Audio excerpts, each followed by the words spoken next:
하나님 말씀을 읽는 것이 굉장히 중요한 일이었습니다.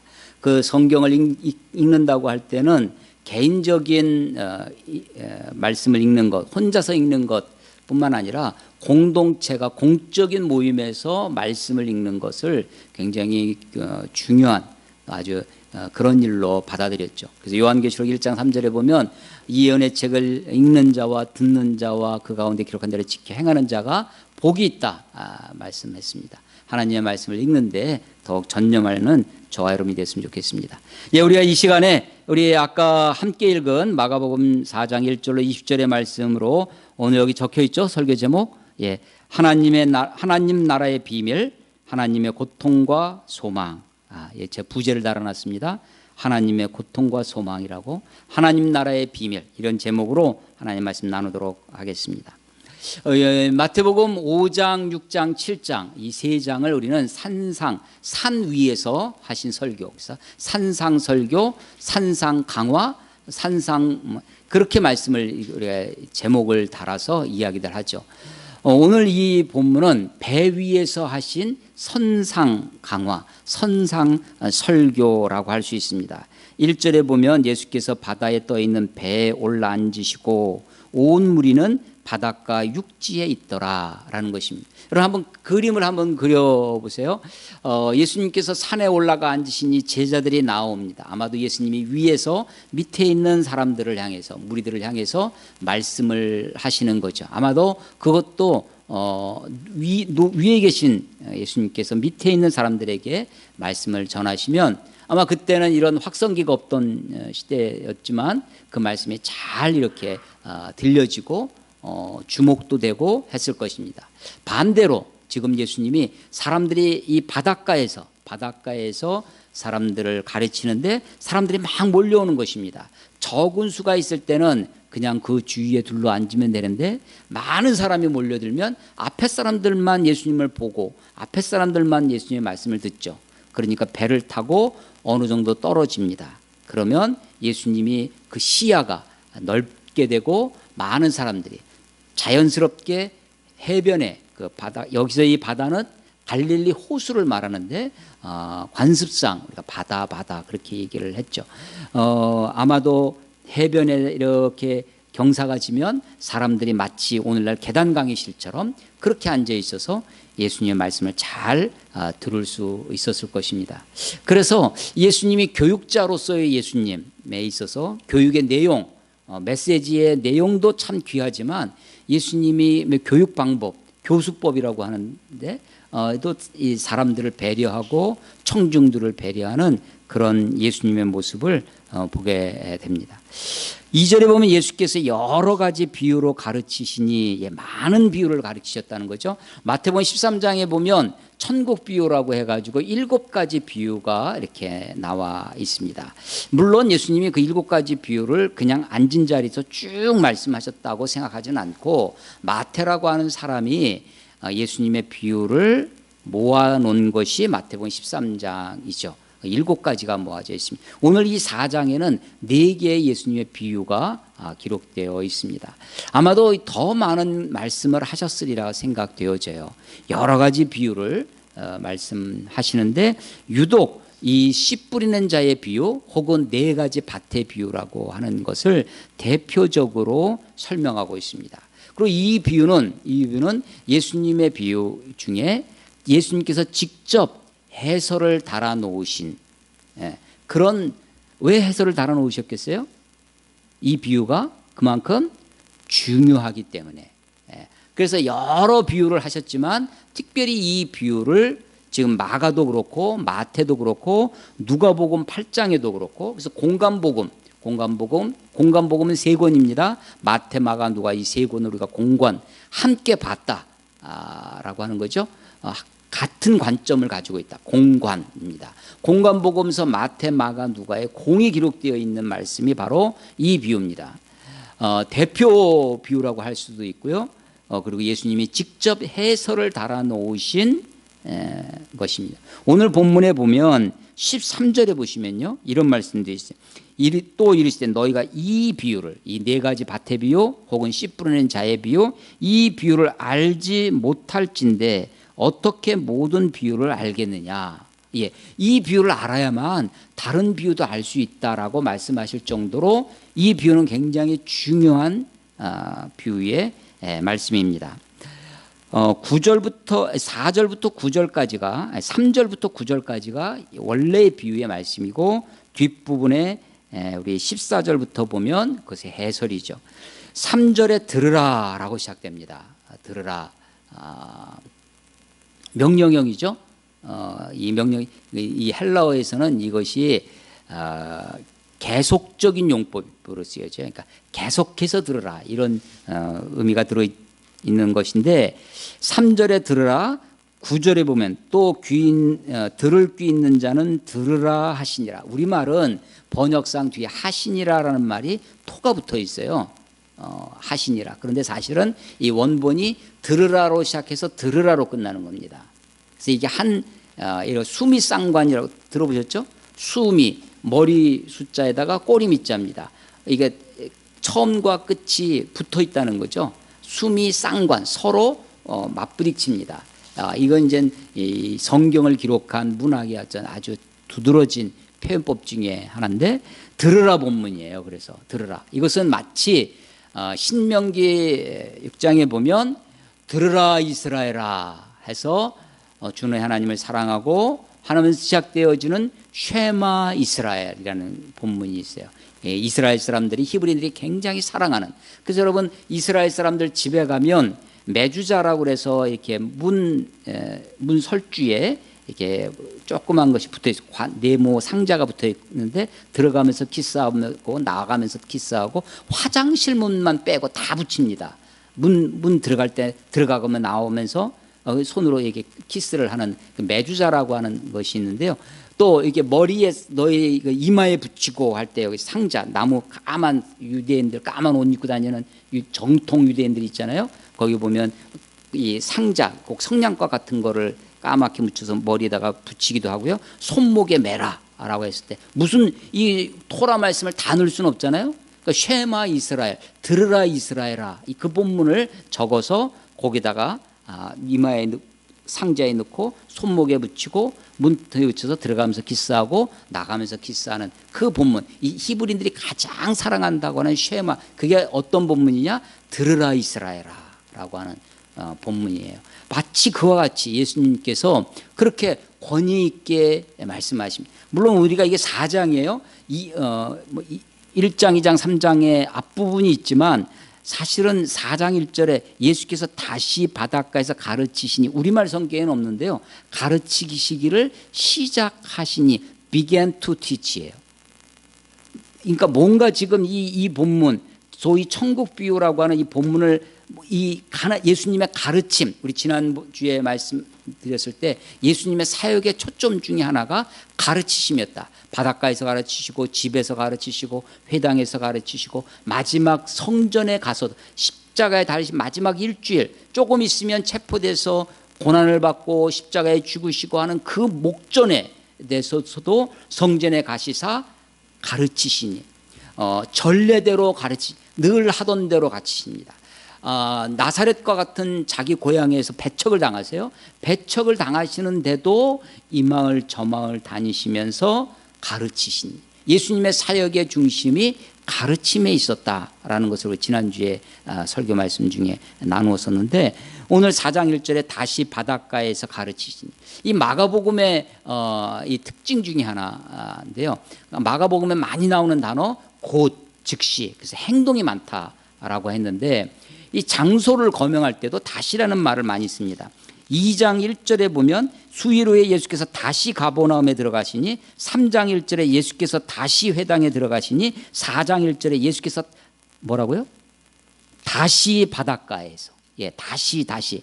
이 외에도 2장 13절에도 다시 바닷가에서, 3장 7절에도 여러 곳에서 다시가, 여러분 이게 검색을 해보시면 마가복음에만 26번 나와요. 다시 그 굉장히 반복적으로 예수님이 가는 곳마다 예수님의 말씀을 가르치셨습니다. 우리가 이 예수님의 비유 중에 이 네 가지 밭의 비유 혹은 씨 뿌리는 자의 비유가 대표 비유다라고 말씀드렸고, 이 비유를 이해해야만 다른 비유도 알 수 있다라고 말씀하실 정도로 굉장히 중요한, 예수님이 직접 해설을 달아놓으신 그런 비유다라는 것입니다. 씨 뿌리는 자가 누구겠습니까? 씨 뿌리는 자, 그분이 누구예요? 뭐 여러 가지 해석이 있는데 아마도 예수님, 하나님께서 직접 그 씨를 뿌리시죠. 이 씨는 뭡니까? 말씀이죠. 자, 하나님의 나라가 씨 뿌리는 것이에요. 하나님의 나라가 열매로 주어지지 않습니다. 결과로 주어지지 아니하고 하나님의 나라가 씨를 뿌리는, 하나님의 나라가 한꺼번에 우리에게 도래되는 것이 아닙니다. 예수님의 복음이 하나님 나라의 복음이라고 했죠. 그래서 마가복음 1장 1절에 보면 하나님의 아들 예수 그리스도의 복음의 시작이라. 그 예수 그리스도의 복음이 뭐냐? 1장 쭉 밑으로 내려서 15절에 가면 때가 참에 하나님의 나라가 가까웠고 가까웠으니 회개하고 복음을 믿으라. 하나님의 나라가 가까웠다라고 하는 것, 하나님의 나라가 오고 있다, is coming. 하나님의 나라가 오고 있다고 하는 하나님의 나라의 도래, 하나님의 나라가 가까웠다라고 하는 것이 그게 복음이라고, 그것이 기쁜 소식, 굿뉴스라고 했는데 이것이 한편으로는 굿뉴스죠. 굉장히 하나님의 나라가, 그렇지만 하나님의 나라에 또 하나의 속성이 있다. 그것은 심판이다 라고 하는 것입니다. 하나님의 나라가 오면 우리들에게 구원이요 영생이지만 반대쪽에서는 그것은 심판이고 멸망입니다. 그러니까 하나님의 나라는 무서운 것입니다. 여기가 천국 같아. 천국이 그냥 다만 좋은 곳으로만 있는 것이 아니라 안 믿는 자에게, 여기 성경에 외인이라고 지금 11절에 보면 외인으로 표현되어 있는데 아웃사이더입니다. 외인들에게는 이것이 너무나 무서운 심판의 메시지입니다. 하나님의 나라가 가까웠다라고 하는 것입니다. 하나님의 나라는 그냥 무조건적으로 모든 사람을 다 포용하는 나라가 아니라 하나님의 백성들이 그의 주권 안에 거하는 자, 하나님의 통치 아래 임하는 자들에게 임하시는 하나님의 나라. 그래서 하나님의 나라가 심판이 있다라고 하는 것입니다. 네 가지 밭의 비유라고 했는데요. 길가가 있습니다. 길가. 씨앗이 전혀 땅에 들어가지 못한. 왜 길가가 됐겠어요? 왜 길이 됩니까? 왜 길이 나요? 사람들이 밟아서 그렇습니다. 그냥 보통 밭도 잔디밭이 있어도요, 사람들이 이쪽 건물과 저쪽 건물 사이에 그 잔디를 계속 밟고 다니면 길이 납니다. 길이 나요. 그러니까 이 밭이 전부 다 우리들의 마음을 이야기할 텐데, 우리의 마음도 사람들이 밟고 다니도록 허용을 하면 어떻게 밟아요? 내 마음을? 드라마가 밟습니다. 영화가 밟고요, 우리가 보고 다니는 광고판이 우리를 다 밟습니다. 우리가 듣는 팝송, 노래, 가요, 이 모든 것이 세상이 우리들에게 우리의 마음의 밭을 밟아요. 내 마음의 밭을 세상에만 내어주면 세상 사람들이 다 밟고 다닙니다. 내 마음을. 길가가 돼요. 씨가 떨어지면 씨가 말씀인데 거기에 길가에 그냥 들어가지 못하고 그 위에 있으니까 새가 그것을 쉽게 보고 그냥 낼름 집어먹습니다. 그래서 이 길가는 왜 길이 되었느냐? 세상 사람들이 밟고 다니니까. 세상 문화가 내 마음을 다 무릇 지킬 만한 것 중에 내 마음을 지키라. 이는 생명의 근원이 이에서 남이니라고 했는데, 이 내 마음을 그냥 허용하는 거예요. 세상에 그냥 문빗장이 하나도 없이 그냥 마음을 오픈한 상태에서 그냥 공개되어 있는 마음, 누구든지 밟고 지나가도록. 그러니까 거기에는 온갖 오염, 오물과 온갖 상처가 남습니다. 그래서 오늘 현대인의 마음의 특징, 상처받은 영혼들이죠. 상처가 없다는 사람이 없어요. 이런 상처 저런 상처 온갖 오물들이 길가에 널려져 있습니다. 길가 같은 밭이 있는데 거기에는 문제가 또 하나 있어요. 새라는 것입니다. 이것도 15절에 보면 사탄이라고 해설을 해놓고 있습니다. 사탄이 우리의 하나님의 말씀이 아예 들어가지도 못하도록 우리의 마음, 에이, 성경에 무슨 말씀이, 그럴 리가 무슨, 이거 과학도 모르고, 세상이 지금 세상법이 그런데 하면서 온갖 것으로 우리의 말씀을 부정해 버립니다. 말씀을 빼앗아 갑니다. 결코 죽지 아니하리라. 이게 사탄의 뱀의 말이었습니다. 하나님의 말씀을 빼앗아 가는 것이죠. 두 번째 밭이 돌밭입니다. 돌밭은 첫 번째 길가는 뭐가 문제였냐면, 뭐가 있는 것이 문제였냐면 새가 있는 게 문제였죠. 사탄이라고 하는 악의 실제가 있습니다. 두 번째 돌밭은 뭐가 없냐면 흙이 없습니다. 그래서 뿌리가 없죠. 흙이 얇아서 뿌리가 내리지 못합니다. 그런데 이 돌밭은 이 돌밭 같은 마음에는 말씀이 들어서 흙이 없지만 그래도 조금 내려갑니다. 그 말씀을 들을 때 이런 사람들의 반응의 특징이 감정적이에요. 감정적입니다. 탤런트 목사님이 한 분 계세요. TV에 많이 나오시는 목사님인데 제가 신학교 시절 때 그분의 강의를 하나 들었는데, 설교학 강의 특강 같은 걸 잠깐 오셔서 하시는데, 자기는 설교의 목표가 내 설교를 듣고 사람들이 웃거나 울거나 한다는 거예요. 감동, 사람들을 느끼게 해야 동한다는 거죠. 감동시키는 게 자기의 목표라는 거예요. 어떻게든지 웃깁니다. 정말 진짜 잘 웃겨요. 그래서 껄껄껄 막 예배 시간에 막 설교 시간에 웃고, 아니면 그 설교를 듣고 울기도 합니다. 그런데 감동이 있어요. 그런데 이 신앙, 감정적 신앙이 뿌리가 없다라고 하는 것입니다. 16절에 보면 즉시 기쁨으로 받으나, 하나님의 말씀을 즉시 기쁨으로 받아요. 근데 17절 그 속에 뿌리가 없습니다. 잠깐 견디다가 말씀으로 인하여, 무엇으로 인하여?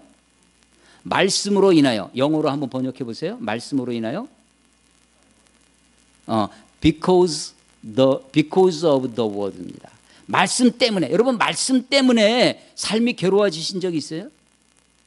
말씀 때문에 환난이나 박해가 일어날 때 곧 넘어지는 자요. 아니, 말씀이 없는 사람은 아예 괴롭지도 않아요. 믿음이 없는 사람은 아예 갈등도 안 해. 말씀으로 인하여, 말씀 때문에, because of the word입니다. 말씀 때문에 괴로웠고, 말씀 때문에 갈등하고, 말씀으로 인하여 힘이 들어요.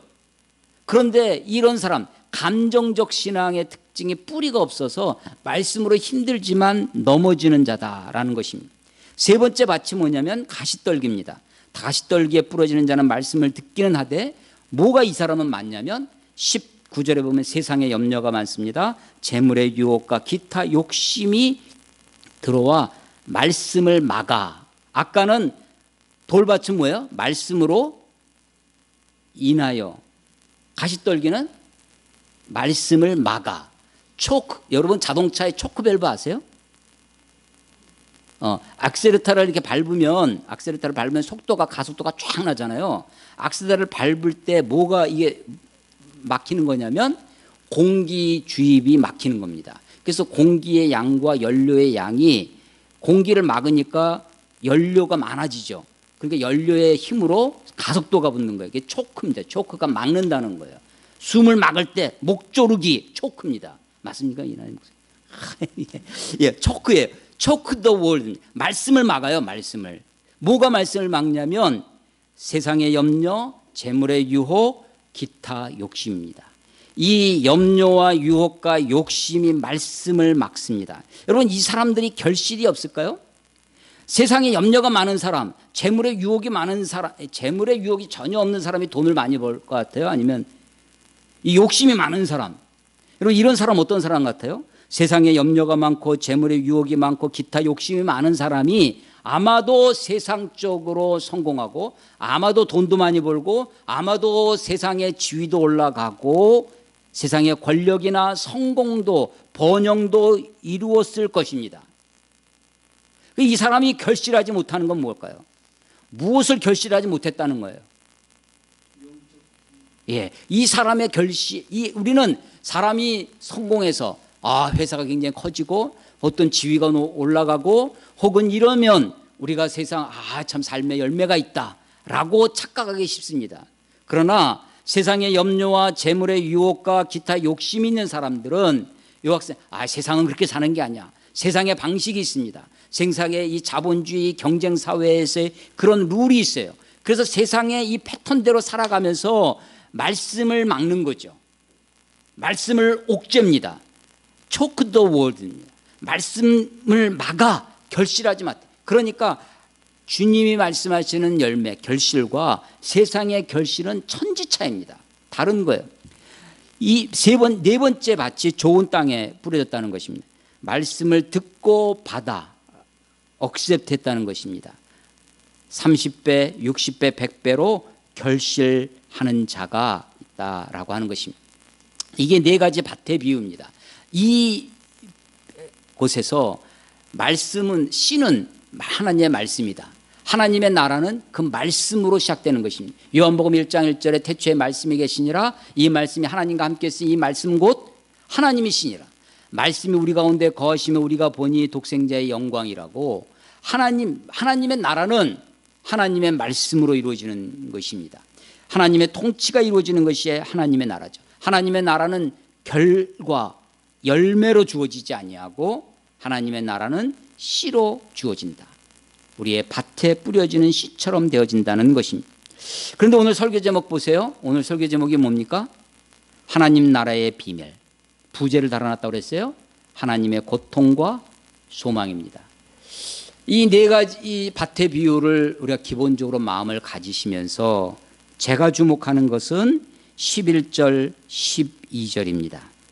4장 11절, 이르시되 하나님 나라의 비밀을 너희에게는 주었으나 외인에게는 모든 것을 비유로 하나니 이는 그들로 보기는 보아도 알지 못하며 보알못입니다. 보기는 보아도 알지 못하고 듣기는 들어도 깨닫지 못하고 듣게 못입니다. 요즘 하도 말을 줄여서들 많이 써와서 돌이켜 죄사함을 얻지 못하게 하려 함이니라.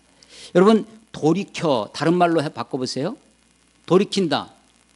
우리 기독교적인 용어로 바꾸면 뭐가 되겠어요? 그 사람이 돌이켰다. 예, 회개입니다. 회개하면, 돌이키면 어떻게 해야 돼요? 하나님은 어떻게 해주시겠어요? 우리가 돌이킨다면? 회개한다면? 용서해 주시고 우리를 받아주시는 게 하나님이시잖아요. 그런데 돌이켜 뭐 하지 못하게? 죄사함을 얻지 못하게. 아니, 예수님이 이 땅에 오신 이유가 목적이에요? 목적이 뭡니까? 침례 요한, 세례 요한의 그 침례를 무슨 침례라고 그래요? 회개의 침례. 근데 무슨 회개? 죄사함을 얻게 하는 회개의 침례입니다. 그 침례를, 그 세례를 예수님이 받으셨어요. 예수님이 받으셨어요. 이 마가복음 2장의 예수님의 그 2장의 첫 대목이 뭐냐면 중풍병자를 고치는 장면입니다. 지붕을 뜯어서 중풍병자를 침대채 내려올 때 그것을 보고 소자야 내 죄사함을 받았느니라. 그때 선언하시는 게 뭐냐면 죄사함입니다. 죄사함. 사죄, 죄사함이에요. 죄사함. 속량. 이게 예수님이 이 땅에 오신, 예수님 십자가에 지신 이유가 뭐예요? 우리의 죄를 감당하시기 위해요. 우리의 죄를 다 용서해 주시기 위하여 사죄, 죄사함이 예수님이 이 땅에 오신 목적인데 돌이켜 죄사함을 못하게 어떻게 한다고요? 얻지 못하게 하려고 하신다는 거예요. 그런데 이 본문은요, 공간복음에 다 나와 있는 거예요. 요 11절, 12절. 왜 마태, 마가, 누가가 다 이야기하겠어요? 중요하니까. 그런 거죠. 이것은 이사야서에 나와 있는 말씀을 예수님이 인용한 것입니다. 우리 성경을 한번 찾아보겠습니다. 이사야 6장. 우리 가정에 계신 분들도 이사야서를 한번 찾아보시기 바랍니다. 이사야 6장. 이사야 6장은 이사야의 환상, 이사야의 비전, 이사야의 소명장입니다. 이사야 6장 1절, 우시야 왕이 죽던 해 내가 본즉, 내가 봤다는 거죠. 이사야가 본 것입니다. 환상이에요. 주께서 높이 들린 보좌에 앉으셨는데 이 환상이 너무나 강렬했습니다. 많은 기독교인들도 이것을 노래합니다. 주께서 높이 들린 보좌에 앉으셨는데 그의 옷자락은 성전에 가득하였고 충만하죠. 스랍들이, 아마도 천사들, 스랍들이 모시고 섰는데 각기 그 천사들마다 각기 6날개가 있어 그 둘로는 자기 얼굴을 가리고 그 둘로는 자기 발을 가리우고 그 둘로는 날며 그러면서 창화하며 그 소리를 불러 찬송하기를 3절에 거룩하다 카도시 카도시 카도시 거룩하다 거룩하다 거룩하다 만군의 여호와여 그의 영광이 온 땅에 충만하도다 라는 그런 영광의 찬송을 성전의 영광을 보았습니다. 그랬더니 5절 그때 내가 이사야가 내가 말하되 화로다 나여 망하게 되었도다. 나는 입술이 부정한 사람이요 나는 입술이 부정한 백성 중에 거주하면서 만군의 여호와이신 왕을 배웠습니다. 내가 망했구나. 요즘 용어로 폭망했다.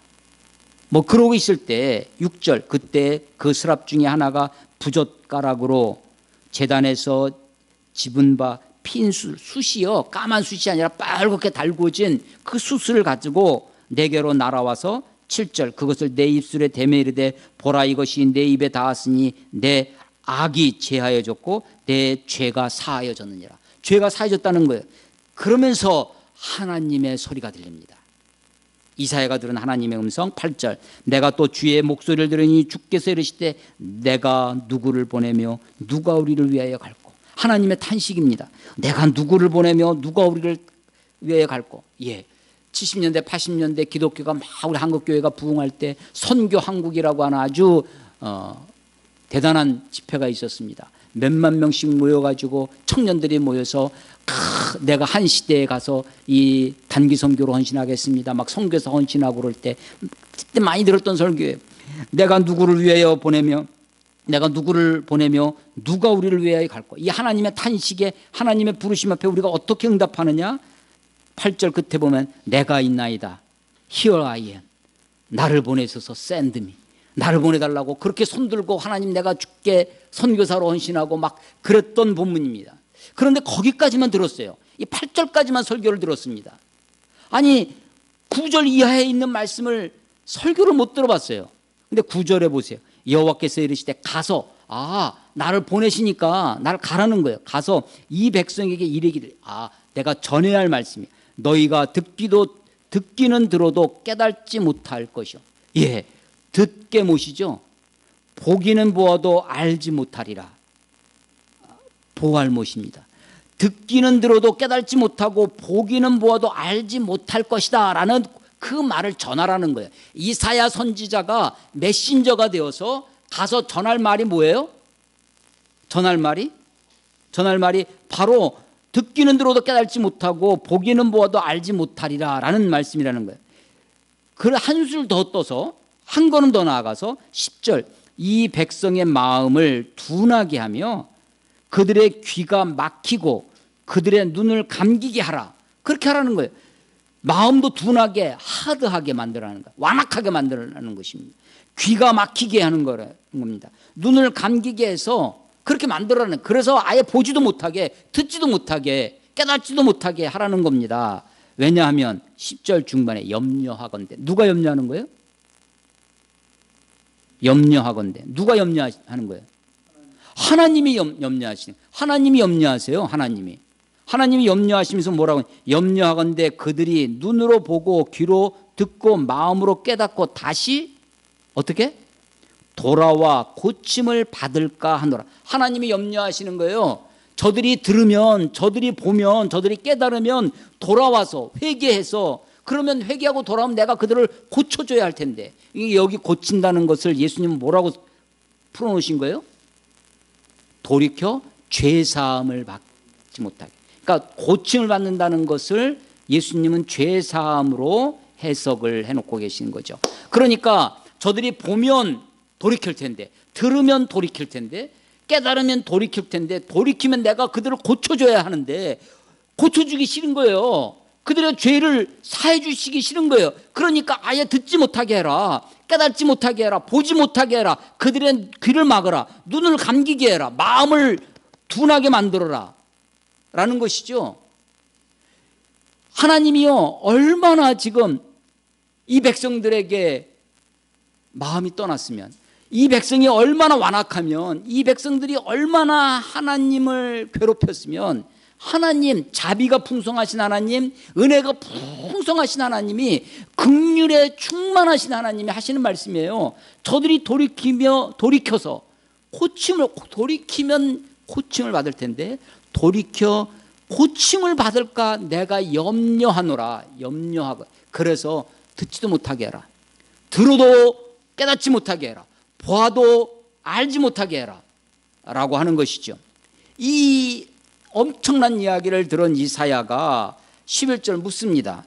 내가 이르되 주여 어느 때까지니까, 하나님 어느 때까지 이런 일이 벌어져야 됩니까 하였더니 주께서 대답하시되 성읍들은 황폐하여 주민이 없으며 가옥들은 사람이 없고 이 토지는 황폐하게 되며 여호와께서 사람들을 멀리 옮기셔서 이 땅 가운데 황폐한 곳이 많을 때까지, 이 땅이 다 그냥 황폐해지는 거예요.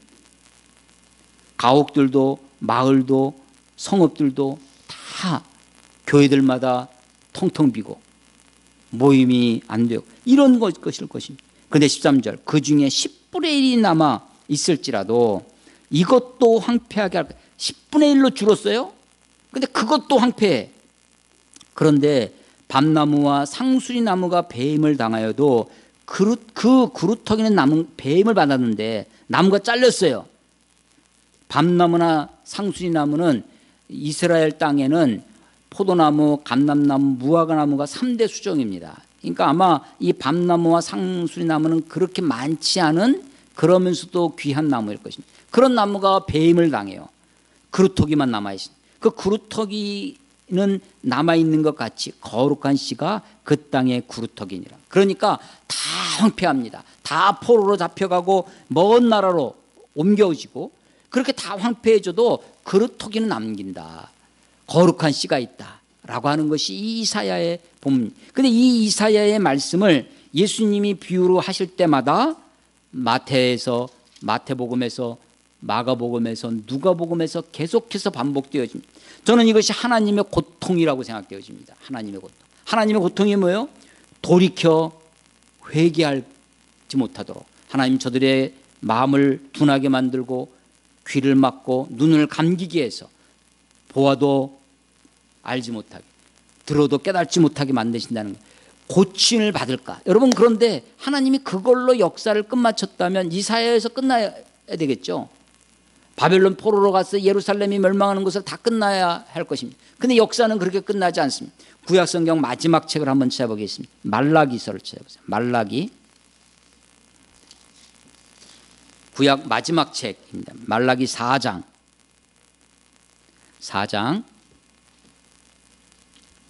1절, 4장 1절, 가정에서도 찾으시는 거죠? 예.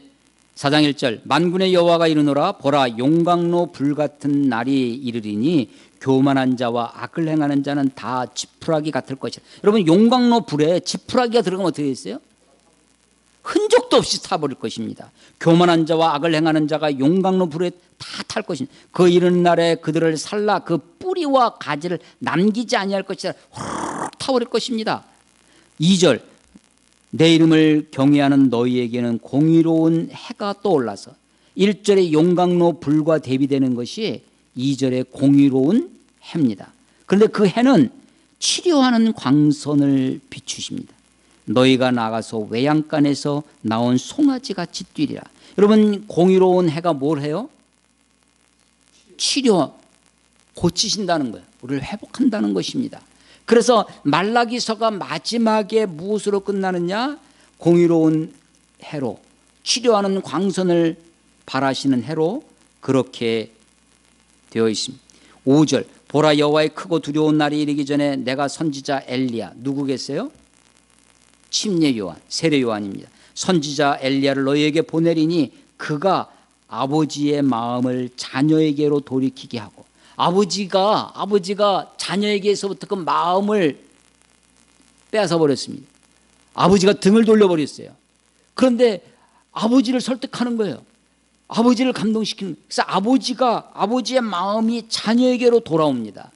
아버지의 마음을 자녀에게로 돌이키게 하고 자녀들의 마음을 그들의 아버지에게로 돌이키게 하리라. 돌이키지 아니하면 두렵건대 내가 와서 저주로 그 땅을 칠까. 하노라. 고칠까가 아니라 그 땅을 칠까. 하나님의 심판, 하나님의 염려죠. 하나님이 그 땅을 저주할. 그래서 아버지의 마음을 자녀에게로 돌이키게, 자녀의 마음을 그 아버지께로 돌이키게 한다는 것입니다. 이게 말라기서의 마지막입니다. 그리고 신약 복음서가 시작되어지는 것입니다. 하나님의 나라의 비밀, 이 비밀이란 말이 NIV 성경은 물론 시크릿으로 되어 있지만 헬라어 원본은 이것은 미스테리온입니다. 미스테리라고 하는 거죠. 우리는 그 참 미스테리해, 아리까리하다는 말이에요. 근데 우리말 번역은 신비라는 단어가 있습니다. 신비. 하나님의 나라가 비밀입니다. 비밀이에요. 계시입니다. 계시. 열어서 보여주시는 레블레이션입니다. 열어서 보여주시니까 우리가 알아요. 볼 수 있어요. 그런데 알 것 같은데 다 하는 것은 아니야. 여러분, 이단의 특징이 뭐냐면요, 이단의 특징 중에 하나가 다 한다는 거예요. 자기가 하나님의 비밀을 다 한다는 거예요. 자기만 한다는 겁니다. 자기가만 한다는 거예요. 1세기의 이단 중에 하나가 영지주의라는 것이 있어요. 영지버섯 그 영지가 아니라 영지주의, 노스틱시즘이라고 하는 그노스라고 하기도 하는데 쥐가 묵음되기도 합니다.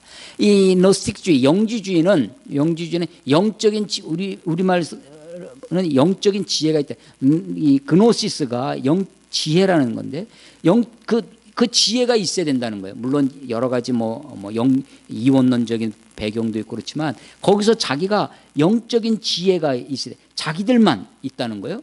그 영지가 있어야 된다. 자기 그룹에 들어와야 된다. 그래서 어떤 사람들이요, 어떤 단체, 공동체나 혹은 어떤 사람, 개인이나 아무리 훌륭한 목사님처럼 보여도 그 사람이 하나님의 말씀을 다 할 수는 없고 완전히 할 수 없습니다. 우리는 지금은 마치 거울을 보는 것 같이 희미하니 다 부분적으로 알고 부분적으로 깨달을 뿐입니다. 하나님의 나라의 비밀, 하나님이 우리들에게 계시해 주셔서 우리가 보고 압니다. 그래서 있는 자는 더 많아지고 없는 자는 그 있는 것마저 빼앗기리라고 하는 것이 하나님 나라의 비밀입니다. 하나님 나라의 비밀 알 것 같아요. 그런데 들어가 보면 모르겠어요. 여러분, 내 몸 누가 제일 잘 알아요? 내가 제일 잘 알죠. 근데 정말 내가 아나? 내 몸도 내가 모르죠. 하나님 나라의 비밀, 하나님 나라의 비밀을 하나님이 계시해 주세요. 계시, 열어주신다는 겁니다. 알려주신다는 거예요. 그런데 하나님의 나라에는 은폐되어 있습니다. 하나님의 나라가 다 우리들에게 계시되어지지 않습니다. 하나님의 나라의 비밀이 있습니다. 하나님의 나라의 비밀에 하나님의 고통이 들어 있습니다. 하나님은 저들이 돌이켜 죄사함을 얻지 못하게 할 정도로 죄악된 우리들, 죄로 이사야가 머리끝부터 발끝까지 죄로 뭉쳐있는 죄덩어리, 생각하는 것이, 말하는 것이, 우리들의 그 모든 것이 우리 안에서 죄가 드러나는 그런 존재인 하나님이 우리를 완전히 등을 돌리실 것만 같은 그런 하나님의 고통이 그 속에 있습니다. 그런데 하나님의 소망이 있어요. 이 씨 뿌리는 자가, 농사꾼이 왜 씨를 뿌리겠어요? 소득을 위해서. 무엇 때문에? 소망 때문에 그렇습니다. 하나님, 저는 농사를 잘 모릅니다. 딱 1년 이 주말 농장을 10만 원에 임대해서 10평짜리 주말 농장을 해본 적이 있는데 참 쉬운 일이 아니었습니다. 그런데 여러분, 저 같은 문외한도 씨앗을 뿌리려면 씨앗 뿌리기 전에 땅을 기경할 줄 압니다. 땅을 좀 갈아엎어야 거기에 산소도 들어가고 비가 오면 땅 속에 스며들기도 하고 하는 거죠. 그런데 길가 같은 딱딱한 땅에다가 어떤 미련한 농부가 씨앗을 뿌리겠어요? 그 길가에다 씨를 뿌리는 것은 낭비죠. 낭비입니다. 그런데 길가에 씨를 뿌리는 거예요. 돌밭이 있으면 돌을 추리고 그 돌밭을 다시 기경을 해서 씨앗을 뿌려야죠. 가시떨기가 있으면 가시떨기를 제거하고 그리고 땅을 기경하고 씨앗을 뿌려야죠. 아니, 어떤 농부가 길가에다가 돌밭에다가 가시떨기에다가 그 귀한 씨앗이 비쌉니다. 지금도 그 씨앗을 거기다가 낭비하는, 허비하는 어리석은 농부가 어디 있겠습니까? 근데 하나님은요 참으로 어리석은 분이십니다. 하나님은요 그 사랑을 낭비하시는 분이에요. 나 같은 것을 위해서도 십자가에 죽으신 분이에요. 나 같은 것을 위해서도 하나님의 말씀을 내가 들을 수 있도록 하나님이 나에게도 말씀하시고 내 마음밭에도 씨앗을 뿌리십니다. 길가는 영원히 길가인가? 아니요. 길가도요 땅을 갈아엎으면 밭이 됩니다. 돌밭도 돌을 추려내면 좋은 밭이 됩니다. 가시떨기도 그 가시떨기를 추려내면 좋은 밭이 돼요. 하나님의 소망이 있습니다. 열매에 대한 소망이 있어요. 하나님은 결실하기를 기대하고 하나님은 그 기대를 가지고 지금 우리들에게 지금도 말씀의 씨앗을 뿌리고 있는 것입니다. 하나님은요 우리들에게 결과물로 우리들에게 삶을 제공하지 않습니다.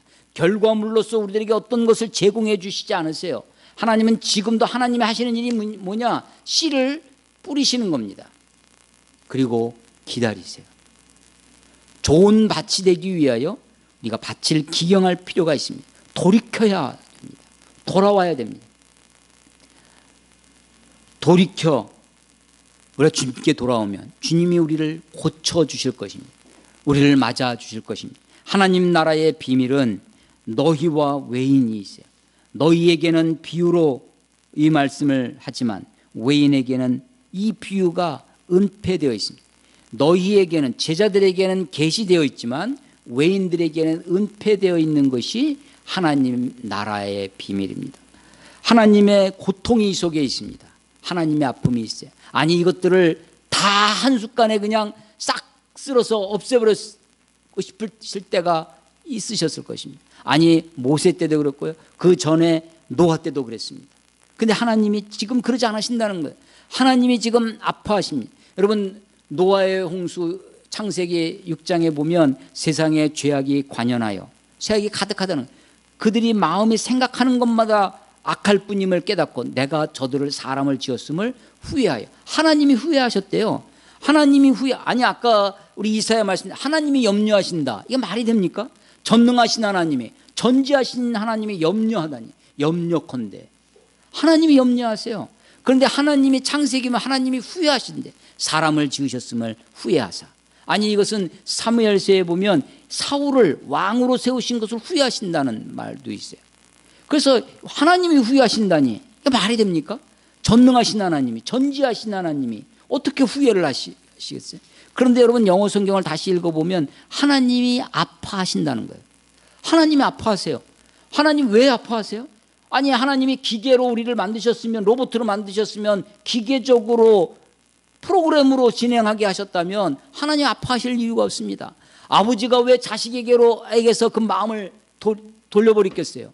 그때 아버지의 고통이 있는 거죠. 하나님의 고통이 있습니다. 그런데 아버지가 하나님이 다시 자녀에게로 그 마음을 돌이키시고 그래서 하나님의 사람들을 보냅니다. 그래서 마가복음 1장 1절에 하나님의 아들 예수 그리스도의 복음, 복된 소식, 기쁨의 소식, 그 복음의 시작이 되어지는 것입니다.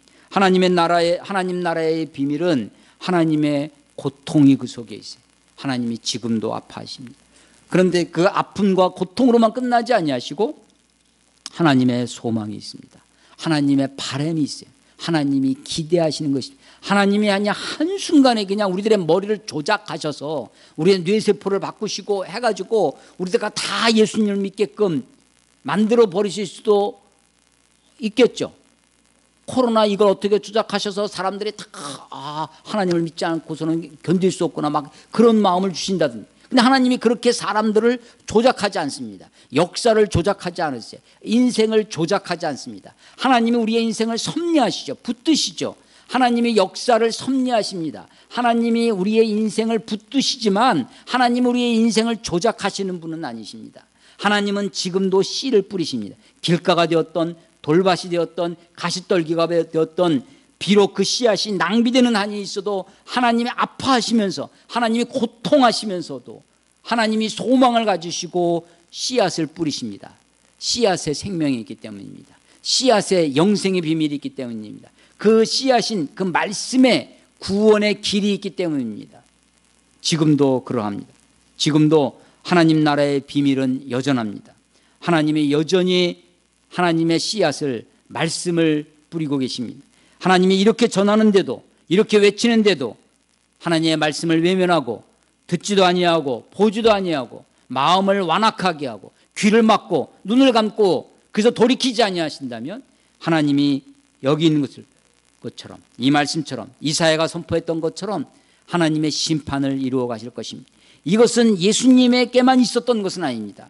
사도행전을 한번 보겠습니다. 사도행전 28장을 보겠습니다. 사도행전 마지막 장, 바울 선교의 마지막이 이렇게 장식되어 있습니다. 로마의 감옥에 갔습니다.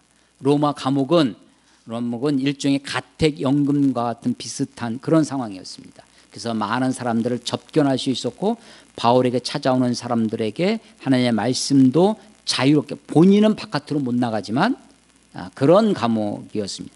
23절 28장 마지막 장 사도행전 28장 23절입니다.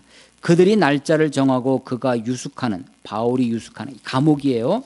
유숙하는 집에 많이 오니 바울이 아침부터 저녁까지 강론하여. 바울이 어떻게 강론했어요? 아침부터 저녁까지 강론했습니다. 제가 한 50분 정도 설교하는데 50분 설교도 길다고 하는 평을 많이 듣거든요. 그런데 바울은요, 저보다 배가 뭐예요 지금? 아침부터 저녁까지 강론했대요. 그리고 그 강론의 주요 내용이 뭐였냐면 하나님의 나라였습니다. 하나님의 나라를 증언하여 그 강론의 방법이 뭐였냐? 모세의 율법과 선지자의 말을 가지고, 이게 모세의 율법과 선지자의 말, 한마디로 뭐예요? 우리가 가지고 있는 구약 성경입니다. 이때 신약은 있었어요, 없었어요? 없었습니다. 복음서에 있었어요, 없었어요? 없었습니다. 아직 기록이 안 됐어요. 복음서가 없었습니다. 그냥 전에 들은 이야기만 있는 것입니다. 모세의 율법과 선지자의 말, 한마디로 성경입니다. 구약 성경이에요. 그것을 가지고 무엇에 대해요?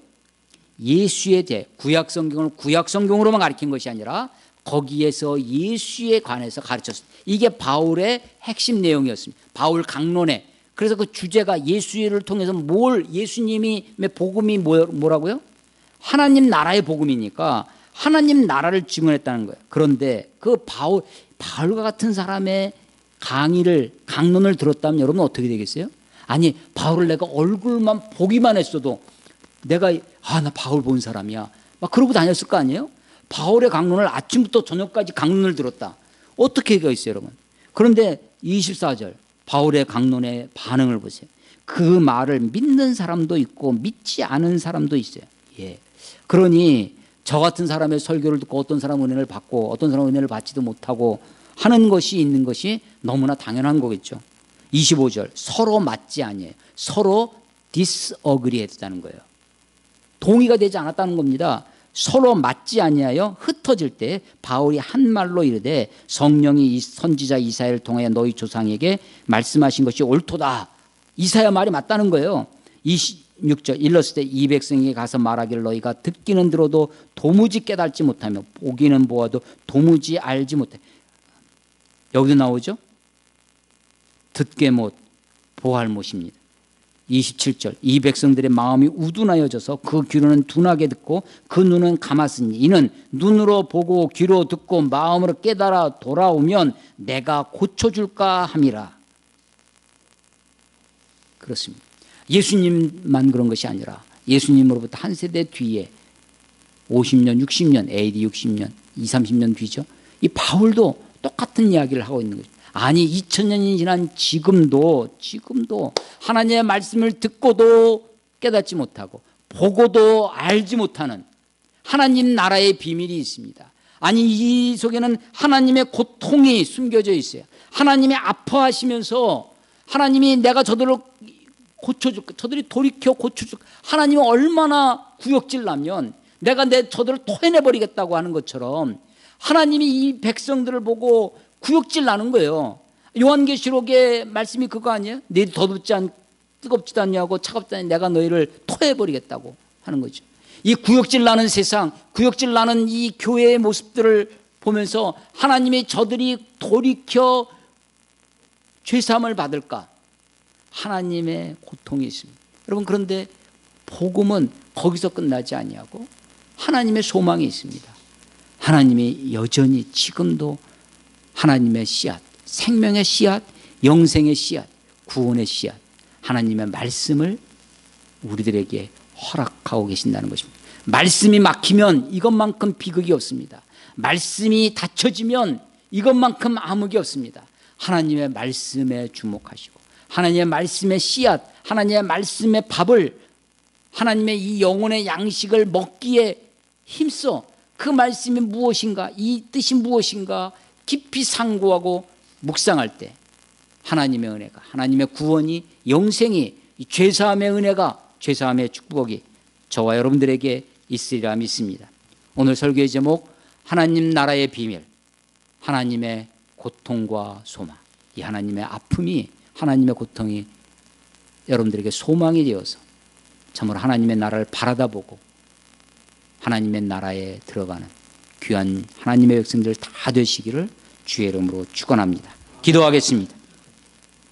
하나님 아버지의 은혜를 감사합니다. 우리가 하나님을 아버지라 부를 수 있도록 우리를 자녀로 삼아주시니 감사와 찬송과 영광을 올려드립니다.